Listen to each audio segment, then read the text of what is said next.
Assalamualaikum warahmatullahi wabarakatuh.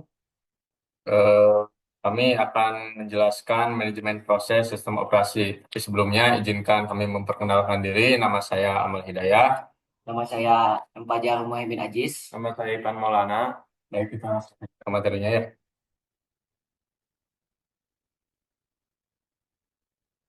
Nah, untuk definisi proses. Proses adalah intens dari program yang sedang dieksekusi. Setiap proses memiliki yang pertama ada ID proses atau PID, identifikasi unik untuk setiap proses. Yang kedua ada program counter, itu menunjukkan alamat instruksi berikutnya yang akan dieksekusi. Yang ketiga ada register, menyimpan data dan alamat yang digunakan oleh CPU.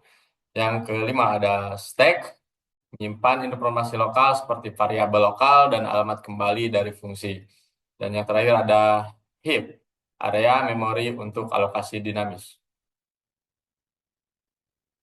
Nah, selanjutnya Fajar. Nah, saya akan membacakan status proses.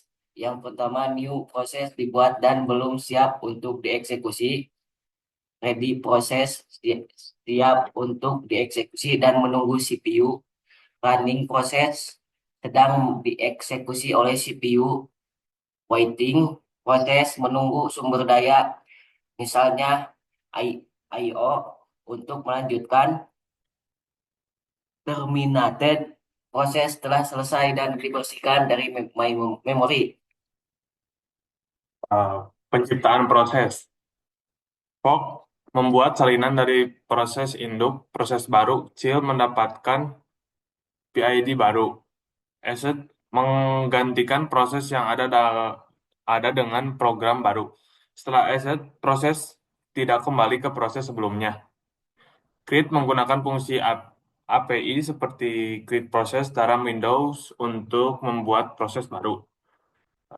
Pen- Penjadwalan proses. Penjadwalan melibatkan pemilihan proses dari antrian ready untuk dieksekusi algoritma utama, meliputi first come, first serve, FCFS. Proses dieksekusi berdasarkan urutan kedatangan sederhana tetapi dapat menyebabkan masalah convoy effects. Shortest job next. Proses dengan waktu eksekusi terpendek dieksekusi lebih dulu, meminimalkan waktu rata-rata tunggu. Round robin. Proses mendapat waktu CPU yang sama secara bergilir, mengurangi waktu tunggu dan meningkatkan responsivitas. Property handling. Proses dengan prioritas lebih tinggi dieksekusi lebih dulu dapat menyebabkan starvation jika proses rendah prioritas tidak mendapatkan CPU. Dan penanganan interupsi adalah sinyal yang memberitahukan CPU untuk menghentikan proses yang sedang berjalan dan mengalihkan ke proses lain. Proses penanganan interupsi meliputi ada context switch, yaitu menyimpan status proses yang sedang berjalan, ada register, program counter, dan lain-lain, dan membuat status proses baru. Dan selanjutnya ada interrupt vector, tabel yang mengarahkan ke handler interupsi yang sesuai. Nah, untuk terminasi proses, proses dapat diakhiri secara normal atau abnormal. Jika diakhiri dengan secara normal, maka proses menyelesaikan eksekusi dan mengembalikan status ke sistem. Jika secara abnormal, proses dihentikan karena kesalahan, misalnya pembagian dengan nol. Nah, setelah terminasi, sistem operasi membebaskan semua sumber daya yang digunakan. Untuk pengelolaan sumber daya, manajemen memori mengalokasikan memori untuk proses menggunakan teknik seperti pugging atau segmentasi. Manajemen I/O mengatur permintaan I/O untuk proses menggunakan buffer dan antrian untuk efisiensi. Untuk komunikasi antar proses, proses sering perlu berkomunikasi dan berbagai data. Metode IPC meliputi yang ke satu, PIPES adalah aliran data satu arah antara proses.